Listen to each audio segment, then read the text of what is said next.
दोस्तों, आज की जो ये सच्ची घटना है, यह घटना कानपुर की है। कानपुर से महज 20 किलोमीटर दूर एक गांव पड़ता है घाटनपुर, और यहीं पे प्रिया लड़की की नाम की शादी करुड़ा से हो जाती है। अब शादी के बाद प्रिया अपने ससुराल में पहुंचती है और अपने पति के साथ एक खुशहाल ज़िंदगी व्यतीत करती है। अब प्रिया के ससुराल में उसके पति के अलावा उसके ससुर और 3 देवर भी मौजूद थे। वक्त ऐसे ही बढ़ रहा था। प्रिया के शादी को 1.5 साल लगभग बीत चुके थे, लेकिन प्रिया देखती है कि उसके घर में प्रॉपर्टी के बारे में झगड़े टकरार आए दिन होते रहते थे। 10 मार्च 2020 को शाम के समय प्रिया रोती चीखती हुई नज़दीकी पुलिस स्टेशन पर जब पहुंचती है, तो वहां पे पहुंचकर थानेदार से यही कहती है कि सर, मेरे पति की हत्या हो गई है। प्रिया की यह बात सुनकर थानेदार उससे पूछता है कि तुम्हारे पति की हत्या किसने की। इस पर प्रिया थानेदार से कहती है, प्रॉपर्टी और पैसों को लेकर आए दिन हमारे घर में झगड़े टकरार होते रहते हैं। मेरे ससुर और 3 देवरों ने मिलकर मेरे पति की हत्या कर दी है। इतना ही नहीं, इन लोगों ने उसकी लाश को भी कहीं पर गायब कर दिया है। अब यह बात सुनकर थानेदार तुरंत एक्शन में आते हैं और अपने साथ कुछ और पुलिस वाले को लेकर घाटनपुर में जा पहुंचते हैं। और अब पुलिस प्रिया के ससुर और उसके 3 देवरों को अपनी हिरासत में लेकर थाने में जा पहुंचती है। थाने में पहुंचकर थानेदार साहब प्रिया के ससुर से कहते हैं कि बताओ, तूने अपने बेटे की हत्या क्यों किया और उसकी लाश को कहाँ गायब किया। लेकिन थानेदार की यह बात को सुनकर प्रिया के ससुर थानेदार से कहते हैं कि भला मैं अपने बेटे की हत्या क्यों करूँगा। इसके बाद थानेदार प्रिया के देवरों से पूछते हैं कि बताओ, तूने अपने भाई को क्यों मारा और उसकी लाश को कहाँ गायब किया। लेकिन प्रिया के देवर भी थानेदार से यही कहते हैं कि भला हम अपने भाई को क्यों मारेंगे, हम भाई तो एक दूसरे से बहुत प्यार करते हैं, हमने अपने भाई की हत्या नहीं की है। थानेदार की यह बात को सुनकर प्रिया के ससुर थानेदार से कहते हैं कि मुझे लगता है कि प्रिया ने ही करुड़ा की हत्या की है और सज़ा से बचने के लिए वह सारा इल्ज़ाम हम लोगों पे ठोक रही है। लेकिन प्रिया की मासूमियत को देखकर ऐसा लग ही नहीं रहा था कि वो अपने पति की हत्या भी कर सकती है।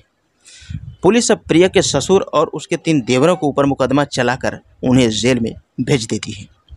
अब कुछ दिनों के बाद जब प्रिया के ससुर के कुछ रिश्तेदार इनसे मिलने के लिए जेल में पहुंचते हैं, तब प्रिया का ससुर अपने रिश्तेदारों से पूछता है कि क्या मेरे बेटे करुड़ा राम की लाश मिली है, क्या उसके बारे में कुछ पता चला है, उसकी हत्या किसने की है।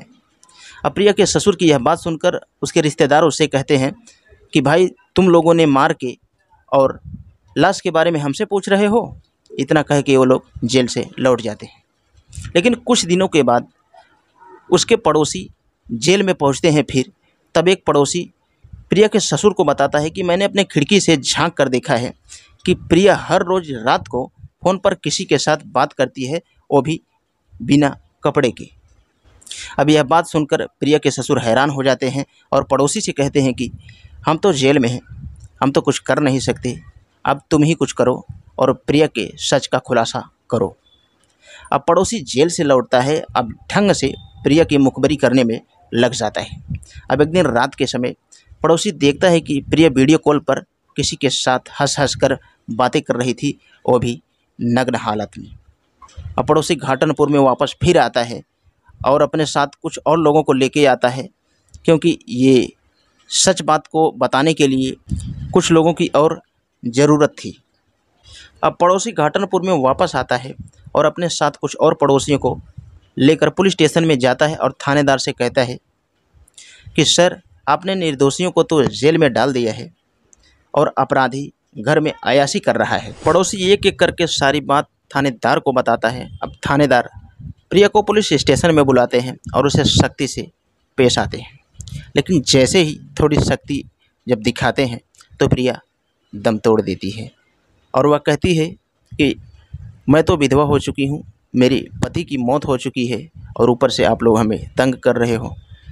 अब वो कहती है कि अगर हमें ज़्यादा परेशान करोगे तो मैं आपसे बड़े जो ऊपर अधिकारी बैठे हुए हैं, मैं उनके पास ये सब शिकायतों को दर्ज करूँगी। अब थानेदार प्रिया को घर भेज देते हैं, लेकिन सच का पता जानने के लिए प्रिया के नंबर को सर्विलांस पे लगा देते हैं और जैसे ही प्रिया की सीडीआर निकाली जाती है तब उसमें एक ऐसा नंबर पुलिस को मिलता है जिसकी लोकेशन सूरत की होती है। अब पुलिस की एक टीम सूरत में पहुंचती है और देखती है कि प्रिया जिसके साथ बात कर रही थी वो कोई और नहीं बल्कि उसका पति करुणा ही था। अब पुलिस यह देखकर हैरान हो जाती है। पुलिस करुणा को अपने हिरासत में लेकर वहाँ से वापस आती है। अब पुलिस प्रिया को भी अपने हिरासत में लेती है और थाने में लेकर जाती है। अब पुलिस प्रिया और करुणा से पूछती है कि बताओ तुमने इतना बड़ा ड्रामा क्यों किया। तब प्रिया ने और करुणा दोनों लोग मिल के बताना शुरू करते हैं। कहते हैं कि हमारे परिवार में प्रॉपर्टी के बारे में कुछ झगड़े आए दिन हुआ करते हैं और वही अपनाने के लिए हमने इतना बड़ा ड्रामा किया था। अब पुलिस जब पूछती है कि तूने किसके साथ बातें कर रही थी तो वह औरत बताना शुरू करती है कि मैं जिससे बात करती थी वह कोई और नहीं मेरा पति था, क्योंकि मुझे वो बात का डर था कि मेरा पति किसी और के चक्कर में ना पड़ जाए और यही बचाने के लिए मैं वीडियो कॉल पे अपने कपड़े उतार कर अपने पति से बातें किया करती थी। और जैसे ही इतनी बात बताती है तो पुलिस वाले भी एकदम हैरान रह जाते हैं और कहानी जो है यहीं पे ख़त्म हो जाती है। तो दोस्तों आप लोग इस वीडियो के बारे में क्या कहना चाहते हैं कमेंट बॉक्स में अपनी राय दे सकते हैं। और वीडियो के लिए मैं बस इतना कहना चाहूँगा, अगर आप हमारे चैनल का वीडियो पहली बार देख रहे हैं तो चैनल को सब्सक्राइब करके बेल का आइकन ऑल पे ज़रूर प्रेस कर लें ताकि कोई भी वीडियो लाऊं तो आप तक आसानी से पहुँच सके। तो आज के लिए बस इतना ही, मिलते हैं कल शाम 7 बजे किसी नेक्स्ट क्राइम स्टोरी के साथ।